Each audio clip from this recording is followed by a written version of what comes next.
The focal length you use to take a photo will significantly affect the photo you create. It will determine what is in a photo, what is not in a photo, how small or large the elements of a photo are, and how the elements in your photo relate to each other. The focal length you use will also determine the depth of field in a photo, or as I like to call it, depth of sharpness, because that's what it is. Basically, the focal length you use will significantly impact the photo you get. Let's find out all about this in this splendid episode, and that was the answery bit. Hi, and a very warm welcome to episode 203, no less. Blimey, how did that happen? Well, now how it happened. I've done 203 episodes, but it seems a lot. Sorry, episode 203 of the Photography Explained podcast. I'm your host Rick, and in each episode I will try to explain one photographic thing to you in plain English in less than 27 minutes-ish without the irrelevant details. Yes, really. I'm a professionally qualified photographer based in England with a lifetime of photographic experience which I share with you in my splendid podcast. And no rules this week, which has to be a good thing, doesn't it? Yes, it does. Right, so what is focal length in photography? Let's start at the beginning with what the actual focal length is and what it means. So the focal length of a lens is the physical dimension between the lens and the camera sensor. Now, which bit of the lens are we measuring from here? Well, it's the bit within the lens where the light rays are travelling without changing direction. Okay, I'm going to stop there because to say any more would take me into the realms of irrelevant details. Knowing any more would not help me, and I'm not clever enough to explain that bit in the lens, so let's move on, dear listener. But there is a significant thing here though. In general terms, the larger the focal length, the larger the lens. Now, that makes perfect sense, doesn't it? Regardless of whereabouts in the lens we're measuring from. I need to go through some stuff quickly here. I want to talk more about composition than the technical stuff in this episode, so I'm going to go through the technical stuff very quickly as a recap. But check out episode 189, Camera Lenses Explained, my beginner's guide, for lots more on lenses, not surprisingly. And a very good episode it was too. Right, focal lengths explained quickly. To explain focal lengths so we normal people can understand, let's start with a standard lens. A standard lens has a focal length of 50mm on a full frame camera. Yeah, sorry, but we get into complications straight away. A full frame camera has a sensor that is 36mm wide by 24mm high. There are crop sensor cameras and micro four thirds cameras, which both have different crop factors, which makes this even more complicated. I'll come back to crop factors in a bit, but let me first go through this for full frame cameras, because everything applies. You just need to do a bit of mental gymnastics to make sense of it. Okay, a 50mm focal length on a full frame camera, it gives a horizontal field of view, or angle of view as I prefer to say, of about 40 degrees. And this is similar to how humans see the world. It's similar in angle of view, field of view, and also in perspective, I guess. Yeah, I prefer angle of view to field of view. Do we have to be in a field? Sorry, quite sad I know, and not important here, so I'm going to move on. And a wide angle lens has a focal length smaller than 50. The smaller the number, the wider the focal length, the wider the field of view, the larger the depth of field, and the further away and smaller things in a photo look. A telephoto lens has a focal length larger than 50. The larger the number, the larger the focal length, the narrower the field of view, the shallower the depth of field, and the larger things look in a photo. Nice and simple so far, isn't it? Okay, crop factors explained quickly. A micro four thirds camera has a crop factor of 2 times. A crop sensor camera has a crop factor of 1.5 to 1.6 times, depending on the actual sensor size. Yes, unfortunately, with crop sensor cameras, these vary with different manufacturers and indeed with different models, but micro four thirds, it's 2. Good old micro four thirds. And the reason for this is that crop sensor cameras are sensors smaller than those in full frame cameras, and micro four thirds cameras have sensors smaller than those in crop sensor cameras. I'm sure it's a lot more complicated than that, but that's the bottom line that affects us photographers. But what does this mean, Rick? Simple. Well, it's not really, but a 50mm focal length on a crop sensor camera gives an effective focal length of 50 times 1.5 or 1.6-ish, which is 75 to 80 millimeters. A 50mm focal length on a micro four thirds camera gives an effective focal length of 50 times 2, which is 100 millimeters. I know it's more complicated than we'd like, but it's not that bad, is it? Now, the mystery for me is, why doesn't 50mm on a micro four thirds lens say 100mm, which is the actual focal length? I know it's not the focal length as such because it's the distance from the sensor to part of the lens, but do we give a stuff about that if we're being honest? No, we don't. So, yep, more complicated than we'd like, not that bad, but it could have been done a bit simpler, couldn't it? And that's the nuts and bolts of how focal length affects the composition. That's the technical side of it. And as I said earlier, I'm not going into the technical side too much here. I just needed to explain some fundamentals. And now I'm going to move on to the compositional side of things. Composition and focal length. Composition is what you include in a photo and how the things in your composition relate to each other. Your focal length will determine what you include and indeed do not include in a photo. With a 20mm focal length, the horizontal angle of view is about 84 degrees. With a 50mm standard lens, it's about 40 degrees. And with a 200mm focal length, it's about 10 degrees. I think we can quickly relate what we see about 40 degrees, which is a 50mm standard lens, more or less, to an angle of view of 84 degrees, which is a massive difference. That's a 20mm focal length, which gives us an angle of view that is more than double what we see. And that 200mm focal length, it gives us the middle quarter of what we're looking at. So, significant differences. A 50mm focal length pretty much replicates what we see and how we see things relative to each other. The wider the focal length, the further apart things appear in a photo. And the longer the focal length, the closer things appear to each other in a photo. And again, focal length, it's relative to what we see at 50mm, which on a crop sensor camera is 75 to 80mm, and on a micro four thirds camera is 100mm.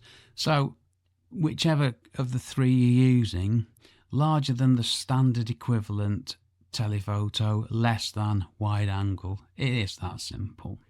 One problem with wide angle lenses is that the subject matter can get lost in a photo if you're not close enough to it.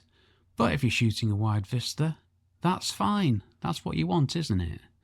But with a telephoto lens, you can fill the frame with the subject matter and exclude everything else, which can be a good or bad thing depending on what you're trying to achieve. So if you want photos that look natural and familiar, a 50mm focal length seems to be a good idea, right? Well, there are many views on this, but ultimately this is up to you, dear listener, and what you want to get from your photography.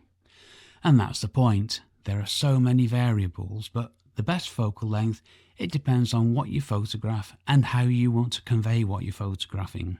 Yes, this is down to you, dear listener, and this is the beauty of photography. As the photographer, you take all these variables and use them to take the best photos you can.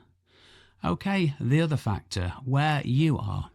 Where you place yourself will have a huge impact on a photo. Rather than zooming in using a lens, you can always get closer to the subject matter, or you can go further away. Where you are, relative to what you're photographing, affects the composition and how the focal length works with the composition. Depth of field, or depth of sharpness as I like to call it. No, I know, I can't help myself. Aperture and focal length both influence the depth of sharpness in a photo. Small aperture, a large number, more depth of field.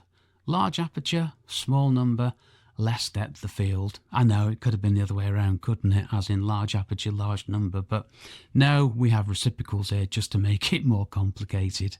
Thanks, photography world. A long focal length, less depth of field, Wide focal length, more depth of field. They're quite straightforward, aren't they? And then there's dear old perspective. With a long focal length, things appear closer together. And with a wide focal length, things appear further apart. Yep, the focal length will determine the perspective and how close things are to each other.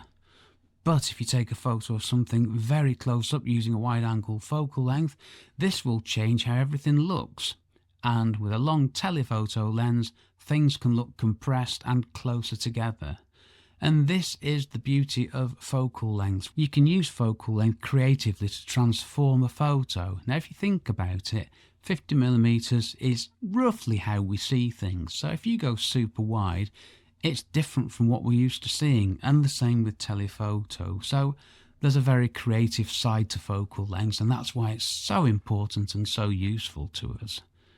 Okay, a quick word on sharpness. The longer the focal length, the more magnified the image is, and the less forgiving the camera is to blur in photos caused by camera shake. Now, I know the camera's not shaking, but that's the term we've ended up with for any movement when taking a photo that causes a blurry photo.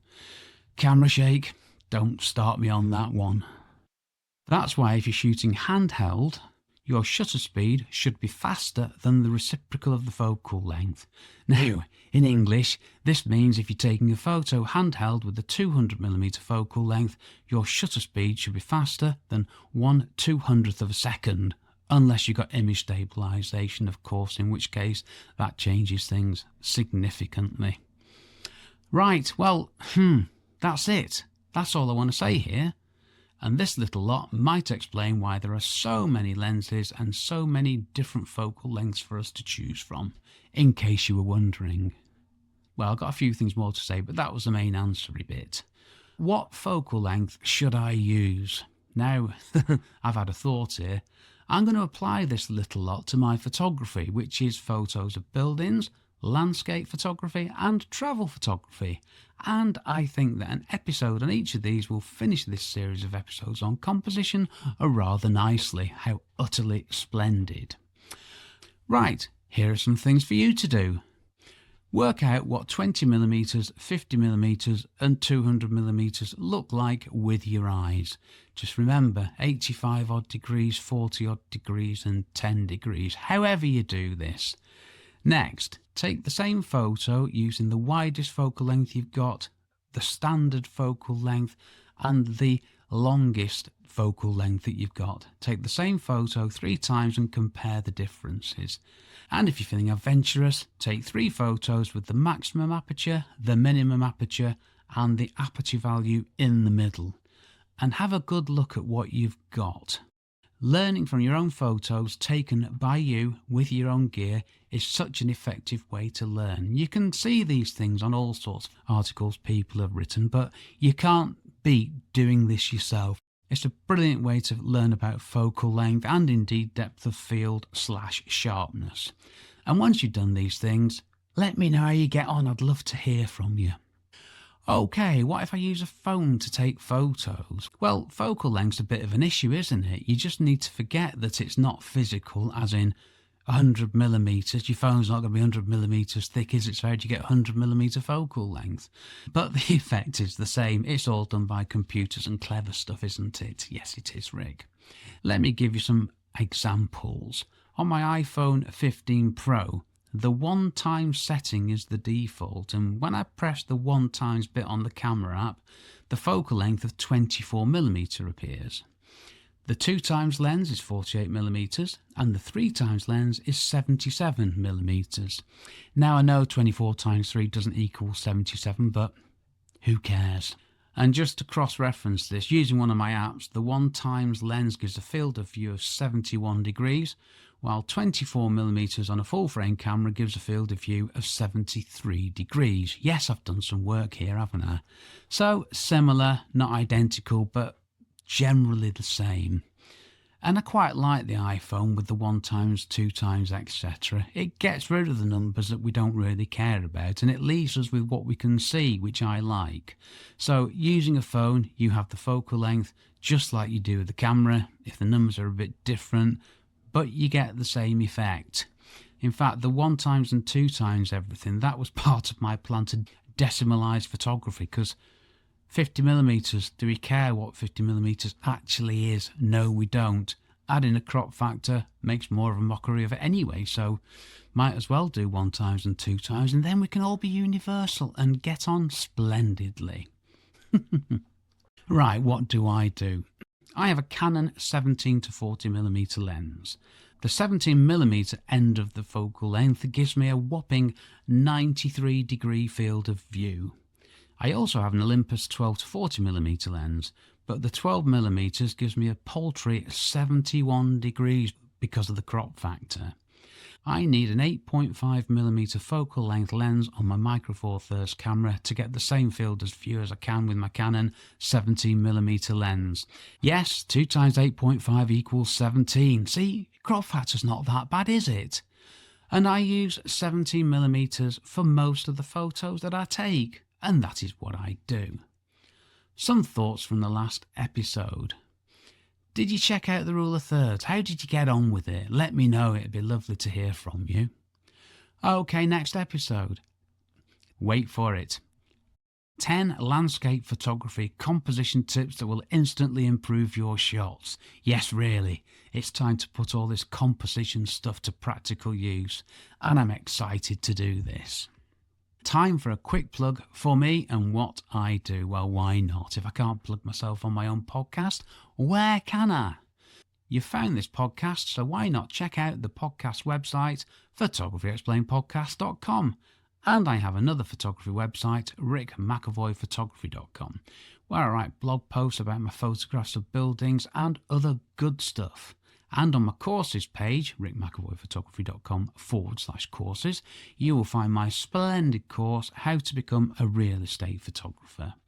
And you can also find me on YouTube talking about my podcast and my blog, all good stuff. Just type my name in and you'll find me soon enough. Get an email from me.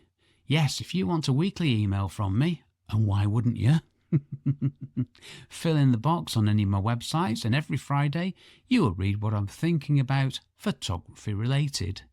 And that's enough of the self-promotion. If you've got a question you would like me to answer, or you just want to say hi, email me sales@rickmcevoyphotography.co.uk. Visit the podcast website or text me from the podcast feed. So many ways to get in touch, and always lovely to hear from you, dear listeners.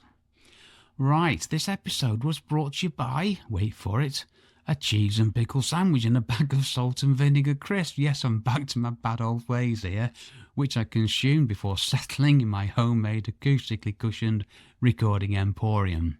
I've been Rick McEvoy. Thanks again for listening to my small but perfectly formed podcast, it says here, and for giving me 27 minutes-ish of your valuable time. Now, I reckon this episode's going to be about, 18, 19 minutes long after I've edited out the mistakes and the other bad stuff, which is what I'm aiming for, which is splendid. Thanks for listening. Take care. Stay safe. Cheers from me, Rick.